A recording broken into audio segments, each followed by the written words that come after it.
A gente vai conversar sobre alguns aspectos que são essenciais para o nosso desenvolvimento.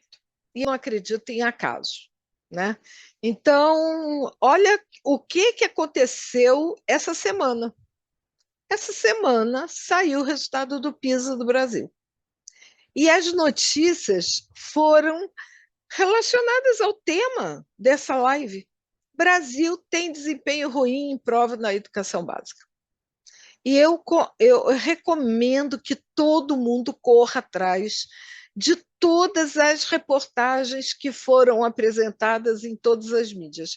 Claro é que tem mídias mais sensacionalistas e tem mídias que têm uma análise mais cuidadosa, mais preocupada realmente por transmitir uma compreensão à população, já que a população é diversa. Bom, o ranqueamento é mundial e a gente está mal de educação básica no ranqueamento mundial. E o ranqueamento, ele não é no futebol, que a gente nem sempre vai bem, mas, de um modo geral, é famoso por ir bem.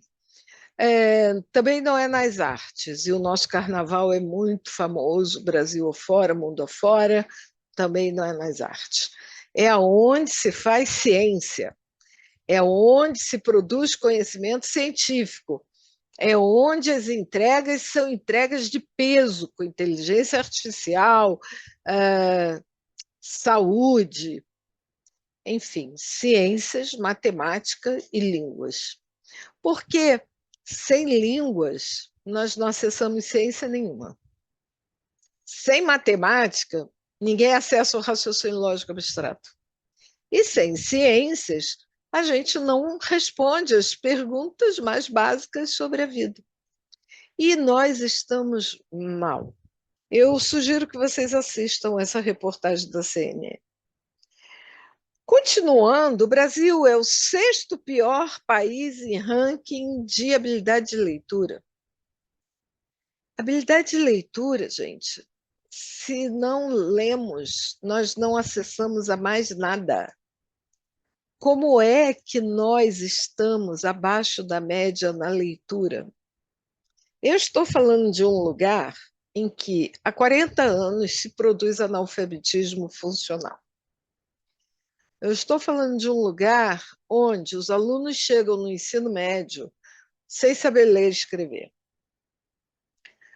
E eu estou falando de um lugar, como professora de universidade pública federal, concursada, num curso de pedagogia que já recebia há minimamente 15 anos estudantes aprovados no vestibular via Enem, analfabetos funcionais. Oi, professora, o que você está dizendo? Exatamente isso que eu falei. As notas do curso de pedagogia não são as mais altas, e quando a gente recebia o aluno na sala de aula, nós víamos as dificuldades que os alunos apresentavam, tendo sido os melhores no ranking da universidade. Mas mesmo entre os piores, entre os últimos colocados, eles eram os melhores, porque tinha gente que não tinha conseguido entrar. Estão entendendo a sutileza do detalhe de quando a gente ranqueia desempenho acadêmico? Assim, a responsabilidade do Instituto CIS, quando traz para a gente a proposta de falar de baixo rendimento superdotado. A gente está falando de baixo rendimento daqueles que são os melhores, daqueles que ainda conseguem ler e compreender o que leem, daqueles que têm uma matemática que pode não ser a matemática que gabarita as provas, mas é uma matemática melhor do que os que são analfabetos funcionais. Então, observem, eu não sei se vocês conheceram, do ponto de vista teórico-acadêmico, a doutora John Freeman, Ela veio aqui no Brasil várias vezes convidada pela doutora Zenita Ganter de Lavras. E nos últimos anos que ela esteve aqui, põe na conta aí de uns 10, 15 anos, ela já fazia discussão desse mapa aqui, hemisfério norte e hemisfério sul. Ela não dizia mais países desenvolvidos, países em desenvolvimento, ou como se diz agora, os países da OCDE. Os países da OCDE são os melhores no ranqueamento. Não, não é isso. Ela falava em hemisfério norte e hemisfério sul. Aí observem esse mapa, onde estão os melhores no hemisfério norte. Onde nós estamos no hemisfério sul. Quem nos faz companhia? Países da África e um país da Ásia. E certamente um país que está investindo dinheiro aqui no Brasil, porque atualmente os árabes, Emirados Árabes, Arábia Saudita, estão investindo aqui no Brasil em petróleo e em equipamentos de guerra. Equipamentos de guerra. O Brasil vai voltar a produzir equipamentos de guerra financiado pelos Emirados Árabes Unidos. Bom, então nós temos aqui algumas questões ligadas à análise que foi feita e o nosso exame avalia que nós fomos muito mal, apesar da pandemia ter afetado todo mundo. O Brasil foi um daqueles que ficou mais tempo com as escolas fechadas. Então, se comparar as escolas do hemisfério norte, inclusive com o problema de clima, né, de neve, de impedimento para chegar até as escolas, porque é o caso dos países nórdicos, né, a Finlândia, Suécia, Dinamarca, os países do hemisfério norte ficaram fechados, tiveram as escolas fechadas menos tempo do que a gente.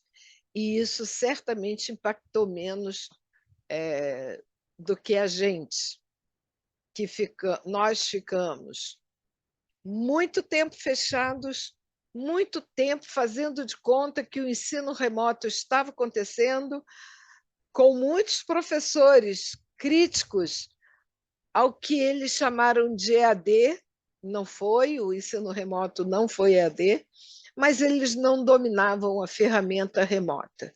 Então, isso prejudicou os alunos, principalmente os alunos, e certamente os alunos superdotados.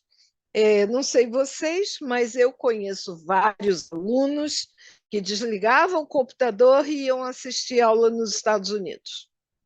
Aulas em inglês, porque sabiam inglês, tinham domínio pleno do inglês e preferiam assistir aula em Harvard, em Columbia, em outras universidades, porque era mais interessante. Depois eles ligavam o computador e davam conta do que a professora estava solicitando, mas que ainda estava esperando os outros alunos. Lá em 2026, desculpa, em 2021, nós já tivemos uma avaliação ruim. E nesta avaliação agora, Sobral, vamos relembrar quem é Sobral, né? A cidade de Sobral é a cidade do nosso atual ministro da Educação, que instituiu a alfabetização na idade certa e a escola em tempo integral, e que levou para o Ministério da Educação essas duas políticas. E quando a gente pensava que ele não estava fazendo absolutamente nada, porque ele estava com dificuldades para lidar com o drama do Ministério da Educação, ele estava planejando a escola em tempo integral e, surpreendentemente, colocou para a gente o projeto da escola de tempo integral para adesão, que está aberto no ar para o município que quiser. Não tem dinheiro para todo mundo, mas está aberto. E Sobral foi o município que teve melhor rendimento que vários países que pertencem à OCDE. Olha que coisa surpreendente. Sobral hoje é uma ilha frente a alguns países que eram mais adiantados em termos de resultado de PISA. E Sobral teve quase 500 pontos, gente. Isso é muito sério, porque a nossa queda se deu porque nós caímos mesmo, porque a nossa avaliação é ruim, mas é porque os outros países caíram também. Então, se a gente imaginar que o resultado do PISA da França foi muito ruim frente ao que foi em 2021, isso não é consolo para a gente, não. Isso é para a gente ficar em alerta, no sentido de que quem teve o melhor ensino teve o ensino afetado pelo remoto, pela pandemia, e saiu prejudicado, como nós, que não fizemos tanto investimento. A nossa queda é bem menor do que outros países, mas lembre-se, nós já estávamos embaixo, o nosso resultado era muito ruim. Então, a nossa queda foi um tombinho de ralar o joelho. Ninguém fraturou as pernas, mas a gente ralou o joelho por conta da dificuldade que nós já apresentávamos. Bom, é um resultado melhor do que nós esperávamos. O diretor executivo da ONG Todos pela Educação, que é um dos grandes incentivadores da BNCC, né, do modelo da BNCC para o ensino médio, ele faz esse comentário aqui. O resultado é bem melhor do que esperávamos, considerando que o Brasil foi um dos países que ficou mais tempo com as escolas fechadas. 74% dos alunos relataram que o prédio da escola onde estudavam ficou fechado por mais de 3 meses devido à Covid. Em média, o índice foi 51% dos estudantes relatando o mesmo cenário nos países da OCDE. Então, vocês imaginem o quanto que o prejuízo é significativo para nós, comparando a China, que é um país do BRICS, faz parte do BRICS como a gente. E a diferença de valores de desempenho na leitura, na matemática e em ciências entre a China e a gente é significativo. Então, observem que a China é uma ditadura, a China é um país comunista, a China não tem a liberdade que nós temos. A China teve resultado. A China, economicamente falando, está no mesmo nível que a gente, por conta de pertencer a um grupo de países que já esteve numa situação de dívida bastante significativa. Mas olha o que a China fez. A China fez um dever de casa que nós não fizemos. E que isso vai repercutir no desempenho dos alunos em geral. Para a gente, está repercutindo já. O índice de alunos de escola pública que se evadem, que não concluem o ensino fundamental e o ensino médio, é muito importante, incluindo-se aí os alunos com altas habilidades de superdotação que não foram identificados pelas redes, ou são alunos cooptados pelo crime, aqui no Rio é milícia, né? Pelo tráfico de drogas, ou então são os melhores alunos das escolas particulares que estão se evadindo para os Estados Unidos e Europa. Coreia também. Tem muita gente indo para a Coreia. São famílias que estão se organizando economicamente e que estão saindo do país em busca de um melhor ensino. E aí, uma surpresa para nós, para mim particularmente, essa semana passada, uma ex-orientanda de pós-doc me diz que a filha dela, de 10 anos de idade, revelou para a mãe que ela quer sair do Brasil. que ela quer sair, que ela quer estudar fora do Brasil e que ela precisa se organizar para sair do Brasil. Esse assunto não era falado em casa, porque a família considera, embora os pais sejam servidores públicos federais, docentes do ensino superior, eles considerem que eles não têm renda para financiar a vida de filho fora do Brasil estudando. A menina colocou claramente que esse é o projeto dela. Então, nós temos evasão de cérebros na escola e do Brasil, que é uma realidade que antes a gente não conhecia. Eu vou falar mais sobre isso. Com a queda mais acentuada de outros países entre 2018 e 2020, o Brasil subiu algumas posições no ranking, 6 em matemática, 5 em leitura e 2 em ciências. Mas é só porque os outros países trocaram de lugar com a gente. Mas nós estamos lá embaixo, gente, em 38º lugar, com um desvio padrão de menos 1,73. Isso é muito grave para a gente. E se a gente procurar, só de curiosidade, onde é que está a Finlândia, que já foi em primeiro lugar, a Finlândia está em quinto.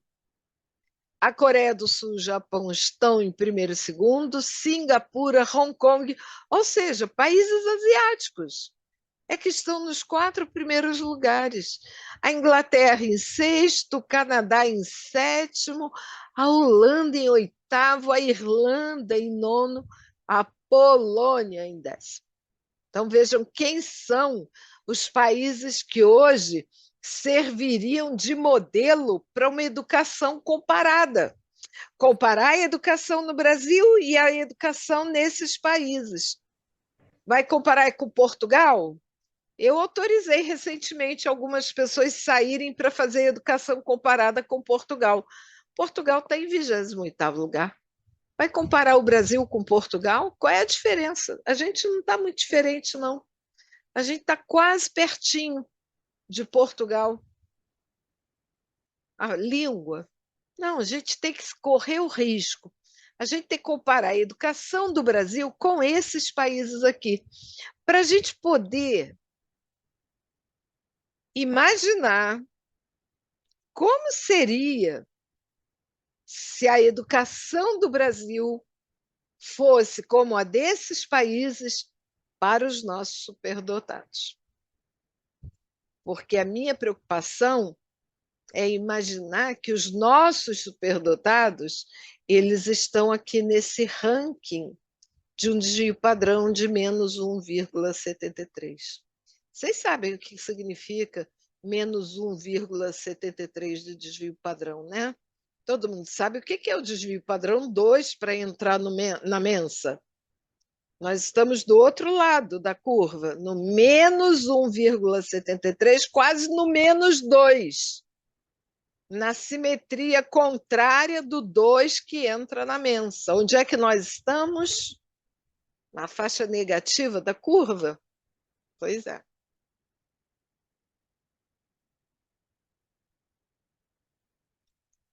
Um outro tipo de gráfico que diz a mesma coisa, mas a pergunta que eu gostaria de fazer para vocês refletirem é qual a influência que o desempenho dos estudantes superdotados poderia exercer nesses resultados.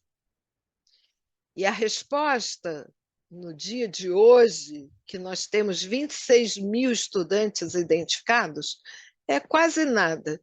Como diria a professora Jaqueline aqui presente, não faz nem cosquinha. Não vai alterar em nada, gente. Para a gente mudar isso com os superdotados, a gente tinha que ter uma senhora campanha. Aí é atendimento, viu, Fernanda? Uma senhora campanha nacional para identificar geral, todo mundo, em todas as áreas, acadêmicos, todas as áreas de talento, todo mundo.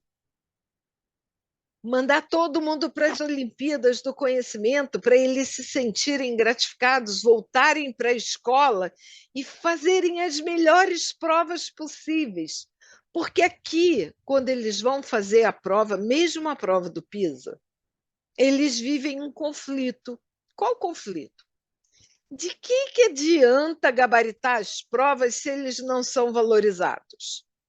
De que adianta demonstrar para os amigos que eles são os melhores alunos da turma, da escola, da cidade, do estado, do país, se eles vão perder os amigos? É isso, gente. É a dor que o superdotado tem. Tem muito superdotado que tem baixo rendimento escolar, e, lamentavelmente, os nossos colegas americanos não falaram sobre isso, embora eles tenham colocado na Casa da Cultura, mas a Casa da Cultura no Brasil tem um outro tom, tem uma outra nuance. Os alunos superdotados no Brasil tiram baixas notas intencionalmente para não perder amigo. Porque quem é mãe aqui sabe do que eu estou falando. Menino, vai estudar. Menino, você estudou ontem comigo. Por que você tirou 9,5? Ah, mãe, o que a escola está me dando para eu tirar 10? Não vou tirar 10, não. Ou então aquele outro que diz assim, deixa que na hora que eu precisar eu tiro a nota para passar. E pior, foi o cara que tirou em primeiro lugar, uns 2 anos atrás, na Unicamp, não sei aqui quem leu a reportagem, ele zoou a cara de todo mundo, a repórter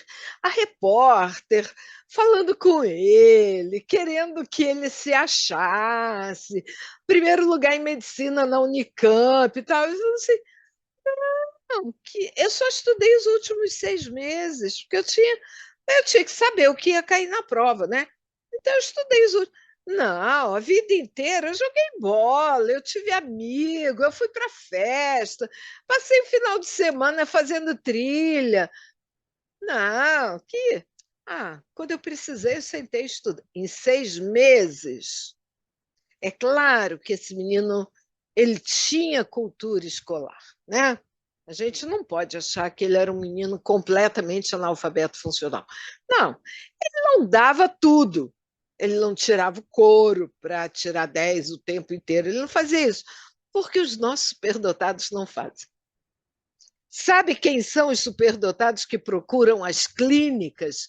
São filhos de mães preocupadas, o Renzulli fala disso, mas são meninos que, que têm lá as suas dificuldades associadas a TDAH, dislexia, autismo, por conta desse volume grande, né?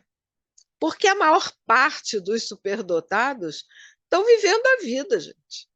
O Brasil tem 203 milhões de habitantes, ele tem 2 milhões e 300 mil superdotados. Não tem psicóloga no Brasil para dar conta desses 2 milhões e 300 mil superdotados. Aí a Helena concorda comigo. Então está todo mundo vivendo a vida, tirando nota que quer, feliz da vida, e só a mãe que está preocupada é que está indo atrás da ajuda psicológica para eles. E a gente, que é psicólogo, está tendo o recorte equivocado de que esse é o perfil do superdotado real. Não, gente, isso aí não faz nem cosquinha nos 2 milhões e 300 mil, porque são só 26 mil, né? A gente pode falar os 2 milhões e 300 mil que estão aí invisíveis, não faz nem cosquinha neles, mas também não afeta o PISA, porque a escola não os trata com respeito. Ih, a Delu começou a falar mal da escola. Ixi, caramba. Mas tem que falar. Tem que falar, porque quando a gente não é respeitado dentro da escola, a gente vai para a escola de má vontade. A gente não vai com amor e alegria. A gente vai com má vontade. Então, a gente precisa estar atento. Quer que o superdotado afete esse resultado? vamos ter que mudar a maneira como lidamos com o superdotado na escola. Antes de 2006, eu, a Ângela Virgulin e a Vera fizemos um trabalho agora recentemente para o Conselho Nacional de Educação. Semana que vem vocês vão tomar conhecimento do resultado. E nós, nas nossas conversas internas, nós chegamos à conclusão que 2006 é uma data de corte na educação do superdotado do Brasil. Antes de 2006, 2006 e depois de 2006. Antes de 2006, o CENESP, Centro Nacional de Educação Especial. E aqui está a foto da dona Sara Couto César, com o ministro Jarbas Passarinho, inaugurando, abrindo o laço, né? Inaugurando o CENESP, um órgão do MEC, no Rio de Janeiro, para institucionalizar a educação especial no Brasil e a superdotação. Vocês estão vendo aqui uma senhorinha à esquerda com vestido quadriculado.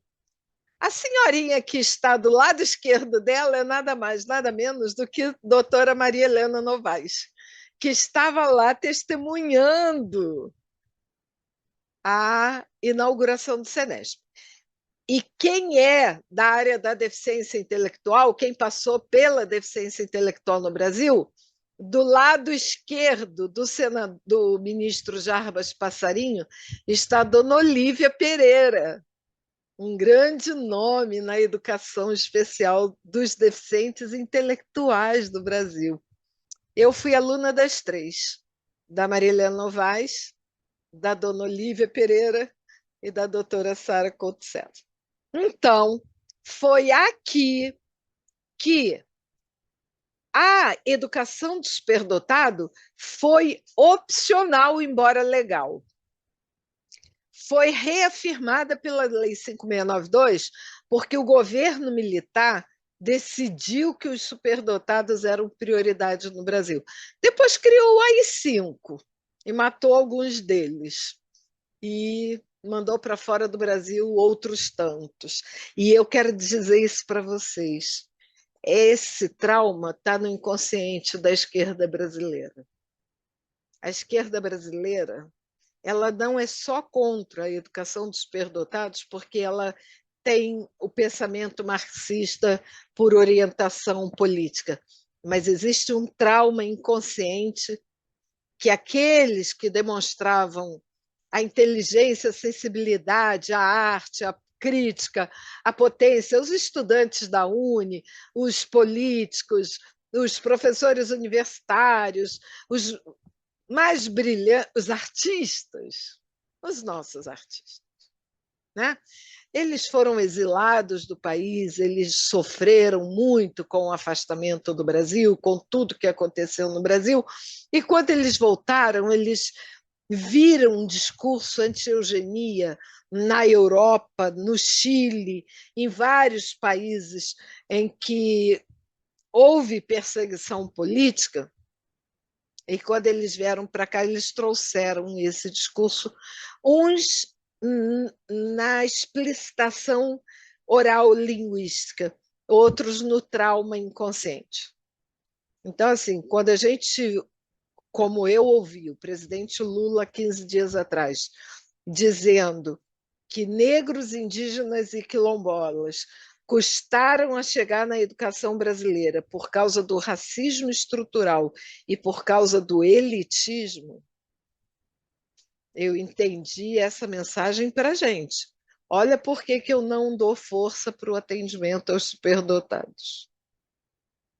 Racismo estrutural e elitismo. Ora, o elitismo já foi estudado. A doutora Eunice Soreno de Alencar, Denise Flight, a Ellen Wiener, a Cecília Antipoff, elas estudaram os mitos da superdotação e elas tiveram a oportunidade de fazer revisões de literatura que o elitismo não era causador de exclusão de superdotados de diferentes origens no acesso à educação de alto nível. No entanto, negros importam. E no estado de Nova York, a educação dos superdotados saiu da educação especial, porque lá foi identificado que o racismo estrutural impediu que os negros chegassem nos níveis mais altos de ensino. Então, aqui nós estamos vencendo isso, e quem falou isso publicamente foi o presidente da República. Então, é preciso que a gente saiba em que terreno político nós estamos navegando, porque a direita não fez nada pelos superdotados, a esquerda também não faz. Então, quem é que vai fazer? Em 2006, o nosso marco é o NAAS. Tem que falar, ué. É o NAAS. Foi feito um investimento pela Unesco, junto com o FNDE, o Ministério da Educação, para que fosse criado um modelo para os superdotados, cutucando a esquerda que era governada pelo presidente Lula. E a Unesco falou, tem que fazer. Está lá na Declaração de Salamanca, tem que fazer. E aí foram feitos os tais 4 livros que ainda estão no ar, tanto no site do MEC, quanto no site do meu programa de atendimento a alunos superdotados da UF. O único capítulo desatualizado é o meu da legislação, os demais capítulos todos são atualizados, apesar da gente ter agora o grupo crítico ao Renzulli, mas isso é problema de fazer avançar a ciência. Como é que a ciência avança? Refutando-se os autores, o conhecimento instituído. Então tá, vamos fazer leitura crítica do Renzulli, mas vamos colocar alguém muito melhor do que ele no lugar. A população brasileira vai agradecer. Agora, quando descobrirem que não tem ninguém melhor para colocar no lugar, vamos voltar para o Renzulli, porque tem uma orientação bacana na proposta pedagógica dele para todos os alunos da escola, porque a proposta é inclusiva. Depois de 2006, vem todo o arcabouço legal a partir da LDB. E eu falei disso lá no evento da deputada Soraya Santos, na Câmara dos Deputados, já falei numa outra audiência pública em São Gonçalo também. Então, assim, a partir de 1996, ninguém pode reclamar de falta de legislação. A legislação está aí, tem que cumprir. Mas a gente agora também está no momento político de não cumprimento da lei. E com impunidade. E aqui no Rio, hoje, saiu uma reportagem, vocês devem ter visto, né? O tal do empresário da alta sociedade que levou um soco e caiu desacordado numa rua de Copacabana. O delegado mandou prender o menino, né, que fez aquilo, e a juíza mandou soltar. Então, hoje saiu uma reportagem dizendo que isso já é anarquia social, porque o Estado manda soltar e a justiça, o Estado manda prender e a justiça manda soltar. Muitas vezes esses meninos são superdotados, viu? Eles sabem como agir com violência para obter o que querem. Bom, a legislação está aí, então a gente tem que cumprir. Se a gente não cumpre, a gente cria um Estado não só de anarquia, como a gente deixa de apresentar o direito que o aluno tem. Todas essas legislações, elas apresentam direitos que os superdotados possuem. E isso é muito grave para a gente, porque nós somos profissionais da educação que atuamos em instituições educacionais que se negam a atender os superdotados. E aí a gente se vê na situação de responsabilidade social. Essa omissão no atendimento criou uma variação que a doutora Eunice Soriano de Alencar, ela também publicou um artigo falando sobre essa questão da descontinuidade do atendimento. Esse gráfico foi feito pelo portal Terra, numa das reportagens que fez com a gente, com Brasde, por conta do interesse nos assuntos ligados aos meninos que entram na mensa. Tem saído várias reportagens sobre esses meninos, e aí eu fiz um comentário com a repórter que o censo escolar mostrava a variação do número de estudantes. Aí ela perguntou quantos eram. Eu falei 26 mil para mais de 1,5 milhão de deficientes. Ela não falou nada, ela silenciou. Eu disse, é chocante, né? Eu disse, pois é. Então, se você conseguir fazer o mapeamento estatístico do que tem lá no site do INEP, você vai ver o que é a realidade numérica do censo escolar na educação especial do Brasil. E ela fez, ou a equipe fez, e isso é muito importante. Aqui estão, nesse azul clarinho, os estudantes da educação especial, todo mundo da educação especial. Aqui embaixo estão os meninos, os estudantes do atendimento educacional especializado, então o pessoal do AEE, então nem todo mundo é do AEE, viu?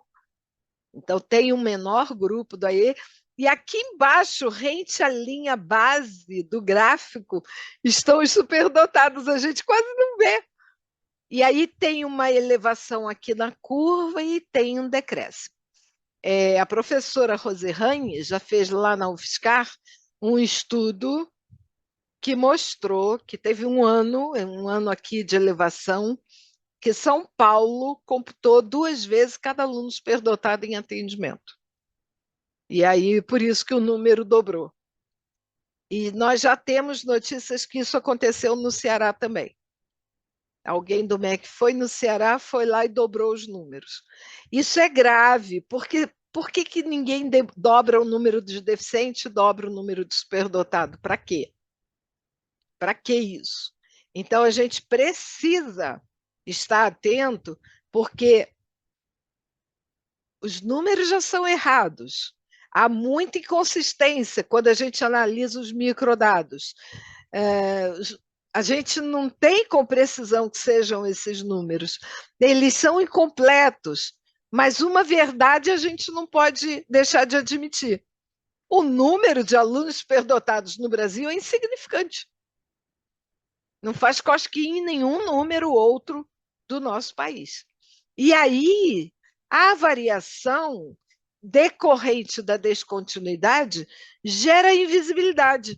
Isso já estava bom demais, porque a Suzana Pérez fez a tese de doutorado dela sobre a invisibilidade. O Gasparzinho vai na escola. E aí, há 4 anos atrás, começou uma nova categoria que a gente não conhecia. E de 4 anos para cá, com esses 5, a categoria negação ganhou força. Então, essa é uma nova categoria que tem que ser estudada.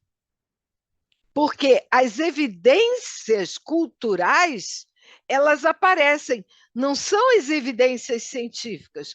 Porque para ter evidência científica, a gente tem que ir lá identificar o menino. Tem que mostrar ele quem é e colocar ele no atendimento educacional especializado.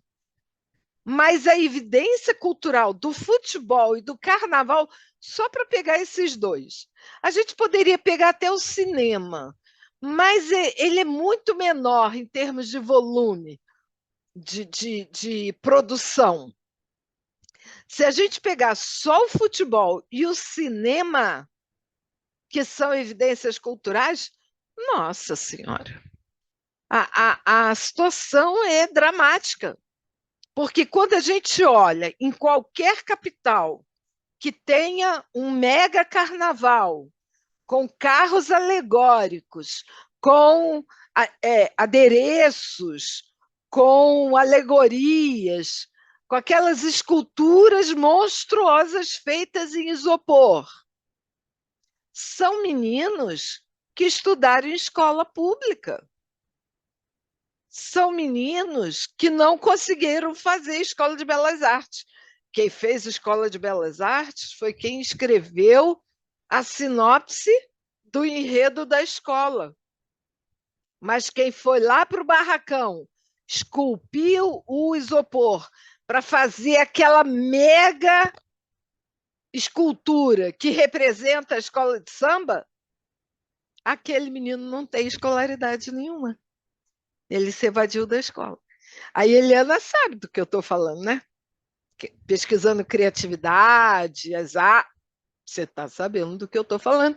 E é essa grande massa de pessoas brilhantes que o nosso país deixa sair da escola sem dó nem piedade. Então, os alunos estão nas salas de aulas. Os seus resultados acadêmicos, intelectuais, criativos, produtivos podem ser constatados por meio da observação sistemática, mas cabe ao professor realizar o trabalho pedagógico. De quê? De suplementação escolar, do atendimento educacional especializado e indicar esse estudante para o censo. Por que, que a rotina da sala de aula não identifica os alunos superdotados? Tem que ser através da suplementação escolar. Por causa desse boicote que o superdotado faz em não querer se revelar na sala de aula. Ele não quer se mostrar. Se ele não quer se mostrar, ele faz a prova de qualquer jeito, ele não precisa responder tudo, porque ele não quer perder amigo. Então, mesmo aquele ensino meia-boca que é oferecido, que faz com que a gente fique no PISA lá embaixo, mesmo esse ensino, os alunos estão desprezando. Eles não estão valorizando. Eles não querem ir para a escola porque não aprendem nada novo. O que eles vão fazer na escola se eles não aprendem nada novo? E eles dizem isso para a mãe. A mãe fica desesperada, né? Bom, eu não vou ter tempo de falar detalhadamente sobre essa questão, mas a superdotação, depois de 1990, 1994, e por isso que 2006 é um marco, a Unesco entra na história, porque a Unesco é responsável pela política de inclusão no Brasil. Se o Brasil, que tinha educação especial, passou a ter educação inclusiva, teve porque o Brasil era devedor do Banco Mundial, desculpa, era devedor do FMI, que teve o Banco Mundial como agente e a Unesco como realizador do evento de Jongchen de Salamanca, que gerou duas declarações que foram compromissos internacionais para entrar dinheiro de graça do Brasil para fazer educação inclusiva. A torneira fechou em 2015, a declaração de Salamanca perdeu a sua vigência em 2015. Em 2015, Dilma, Companhia Limitada do Ministério da Educação, foram a Incheon, na Coreia do Sul, assinaram a declaração de Incheon, que tem sua vigência finda em 2030. Olha, Jongchen, a vigência dela era 2020. Aí esticou um pouquinho para 2020, desculpa, para o ano 2000, esticou um pouquinho para 2005. Salamanca era 2004, foi até 2015. Olha quantos anos de vigência de Salamanca, porque os financiadores estavam vendo que não estava acontecendo nada. Mas não era só no Brasil, não, era todos os países devedores da FMI. A política de inclusão não estava acontecendo. E lá na Coreia do Sul, eles saíram de lá com um plano assinado para 15 anos. Nós já estamos em 2023. Qual é a boa notícia? Estamos na metade do caminho. Segunda-feira, eu estou indo a Brasília fazer um curso para acompanhar e monitorar os dados levantados pelo INEP que vão dar conta desta prestação de contas aqui. Olha isso. Então, eles vão monitorar. Já tem estudos feitos. E vão fazer a monitoria a partir de 2023 até 2030. Pode ser, né, com a pandemia, que a gente consiga argumentar que todo mundo se deu mal no PISA, a França caiu, despencou. A França não era participante desse grupo aqui, ela já era credora do banco do FMI, ela não era devedora, então ela não era obrigada a praticar a política de inclusão. E a França hoje está fazendo política de inclusão, gente. Sabe por quê? Porque os sírios que foram para lá têm filho com deficiência, as mulheres não abortam, que é outra política diferenciada do hemisfério norte e do hemisfério sul. A política de aborto que não deixa nascer deficiente no hemisfério norte. E agora está nascendo deficiente no hemisfério norte, por causa dos refugiados.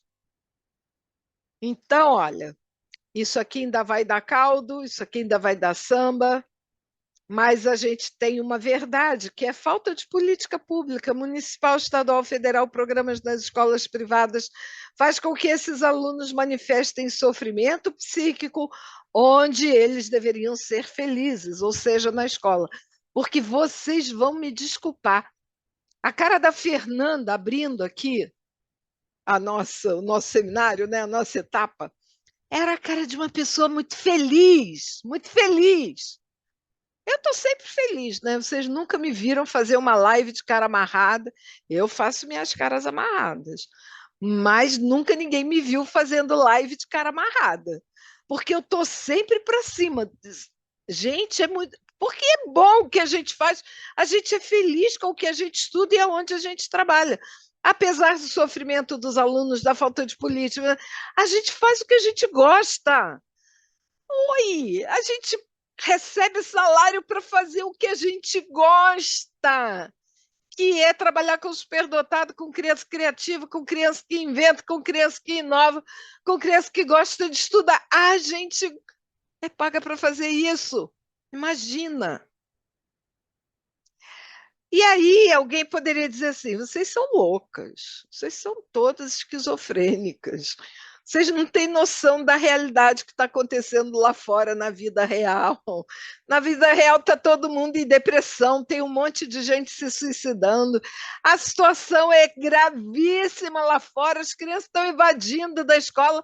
E a gente está aqui, política pública para superdotado, que eles gostam de estudar, eles querem ir para a escola, e não podem ficar sofrendo na escola, porque a escola é o lugar que a gente passa mais tempo na vida. E quando a gente é profissional da educação, a gente sai da escola como estudante e volta como trabalhador. Ou seja, a nossa vida se reduziu a dois lugares, a nossa casa e a escola. Como é que eu posso ser infeliz na escola? Como é que um menino superdotado pode ser infeliz na escola? Como é que ele pode adoecer psiquicamente na escola?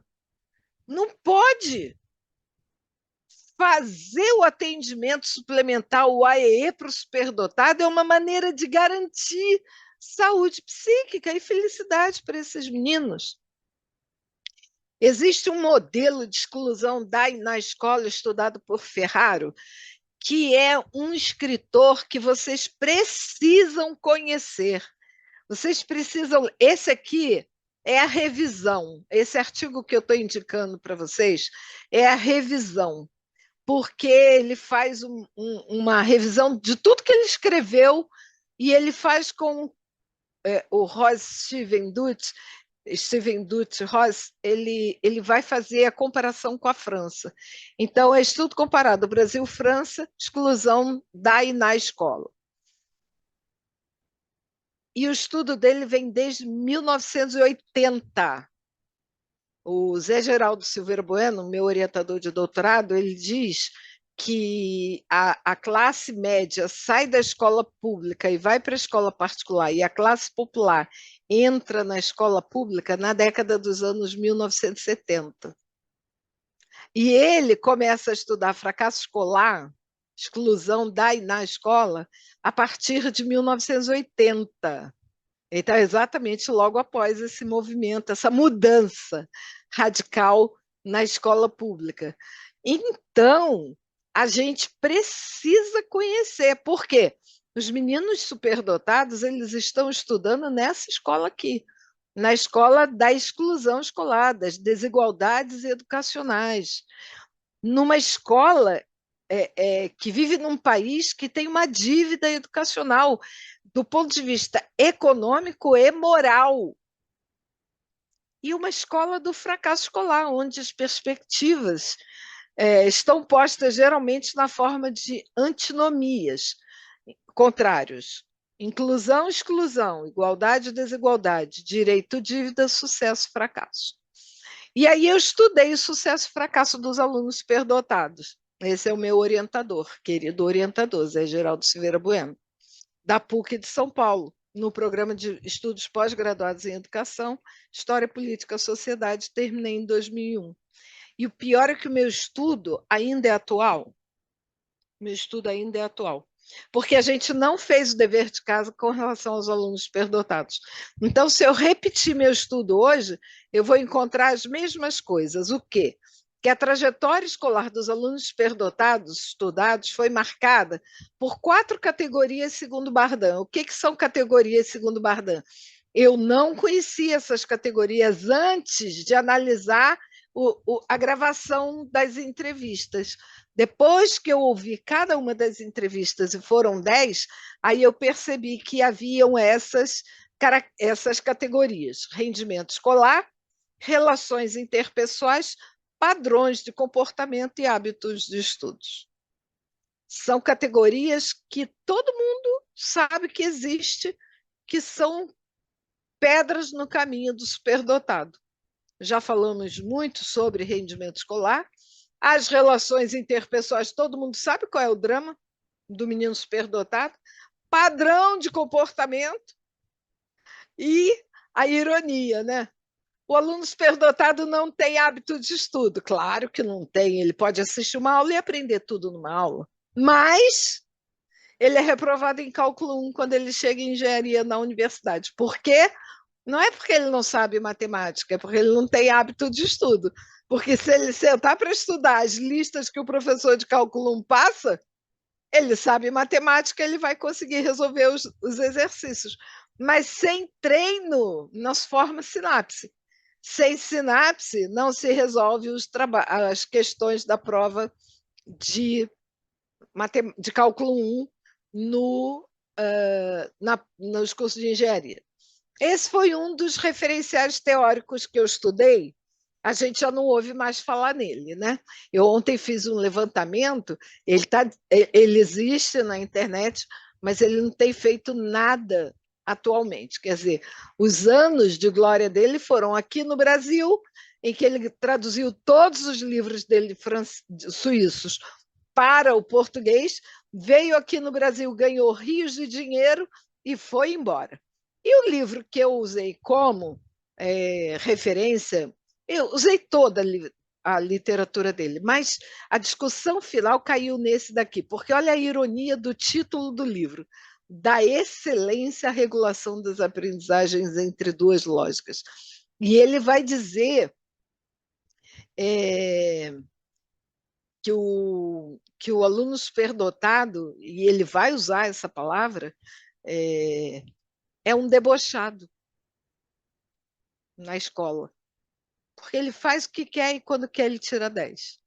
E aí ele não ajuda o professor nessa regulação das aprendizagens. Porque ele, quando quer ser excelente, ele é apesar do ensino. E a gente sabe disso. Bom, por quê, né? Por que que ele faz isso?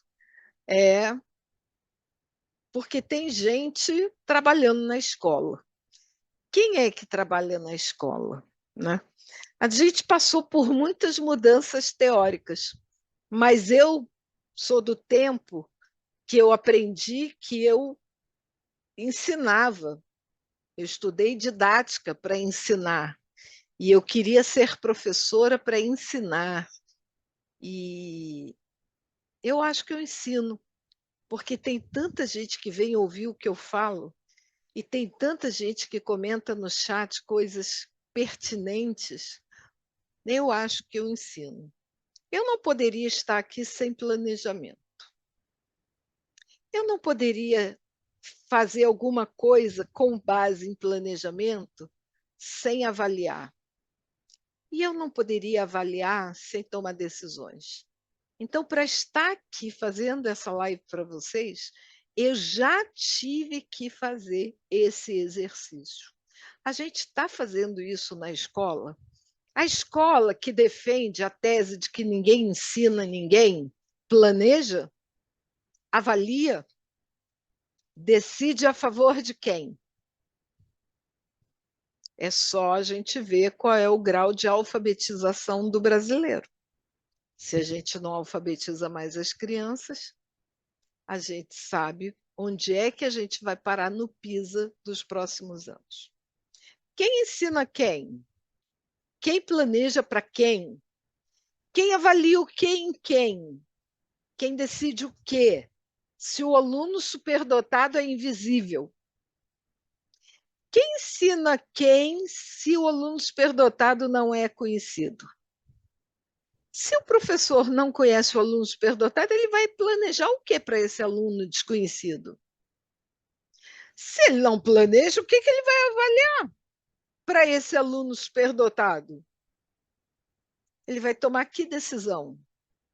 Aí o menino superdotado vai lá para a prova, faz a prova, tira 7,5, a mãe reclama porque estudou com o menino até altas horas na véspera, e aí ele pega e ainda diz assim, estudar para quê?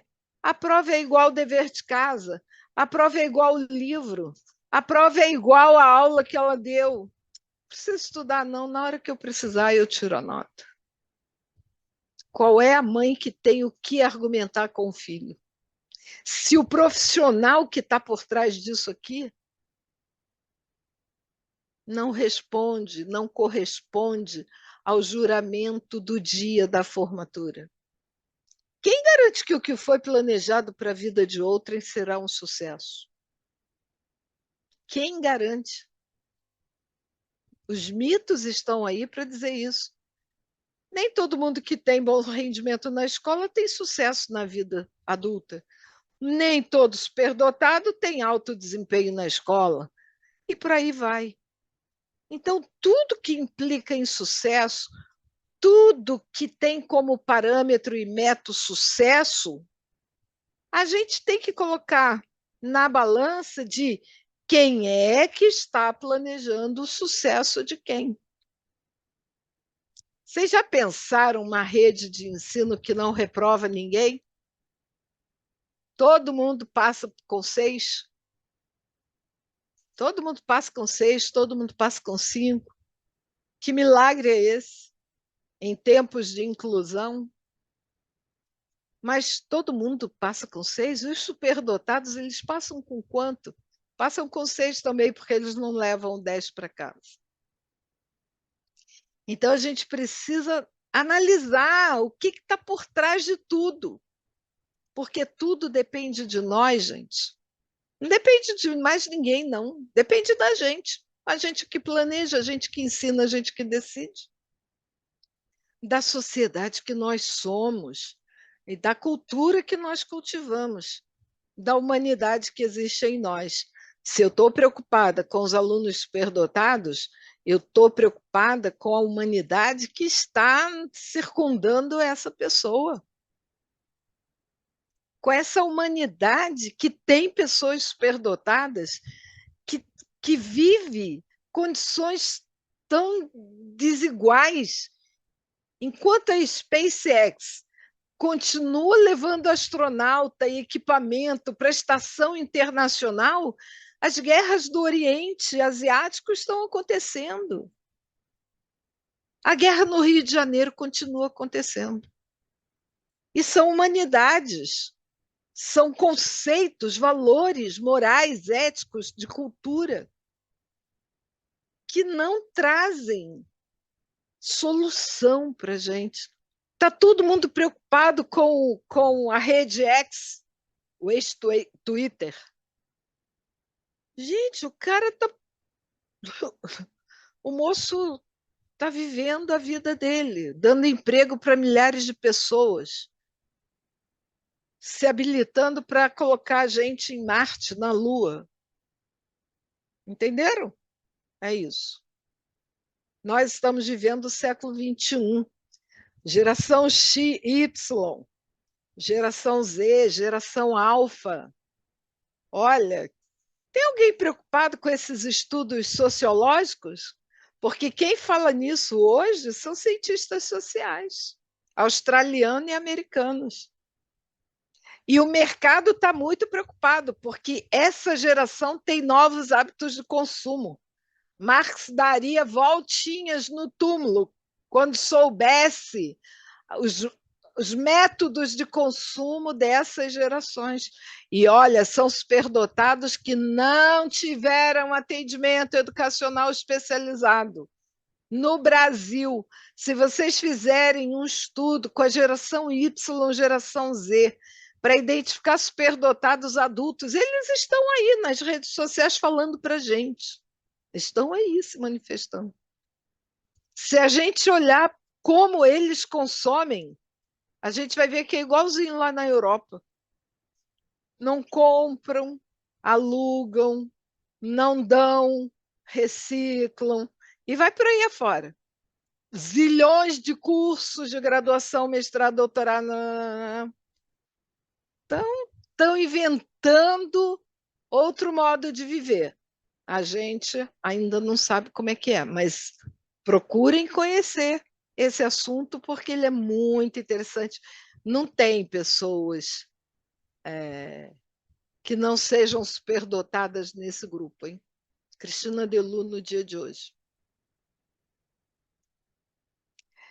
E aí, Fernanda, respondendo um pouco ao desafio do seu título, né? Ele tem origem no sofrimento psíquico.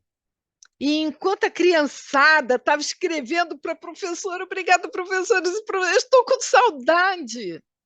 Eles voltaram e eles são tratados com indiferença, negligência, e eu peço a vocês que leiam o artigo 5º da LDB, que fala no efeito da negligência do ponto de vista educacional. Desde 1996, nunca ninguém deu bola, está lá a negligência na escola, no artigo 5º da LDB, a negação e a omissão profissional e humana. Porque os profissionais da educação são humanos, não são animais, nem vegetais. São humanos. Então, tudo isto é humano. São seres humanos que estão praticando com outros seres humanos ainda em desenvolvimento, que não são adultos formados e que vão mostrar na sociedade uma violência porque estão sendo tratados com violência. A gente aprendeu com a educação das pessoas com deficiência as barreiras que impedem que as pessoas com deficiência sejam incluídas. E uma das barreiras são atitudinais. E nós conhecemos essas barreiras atitudinais. Porque o que está por trás de cada barreira, e na barreira atitudinal, nós estudamos, são os mitos. Nós sabemos que falta formação para novas ações. Então, se a gente não resolver o problema dos mitos com formação, não vai ter ação para o atendimento educacional especializado. Convite para todo mundo. Velhos hábitos precisam ir embora para entrar em ação novas atitudes. Para superar os velhos hábitos, a gente ignora, quer dizer, quais são, né, os velhos hábitos? Ignorar o outro, negligenciar as necessidades do outro, deixar para depois o que pode fazer agora, desprezar as dificuldades do outro, transferir responsabilidade, negar evidências óbvias, passar atestado de insensibilidade, e eu não sei para quem que eu estou falando isso. Mas valorizar as novas atitudes significa celebrar o que o outro precisa de apoio, compreender as necessidades do outro, defender providências imediatas como se fossem para si, para você mesmo, se emocionar por ser útil, garantir que ninguém ficará de fora na inclusão e ter certeza que se fosse você a pessoa vítima das barreiras existentes, você encontraria uma pessoa igual a você para lhe dar a mão. Obrigada.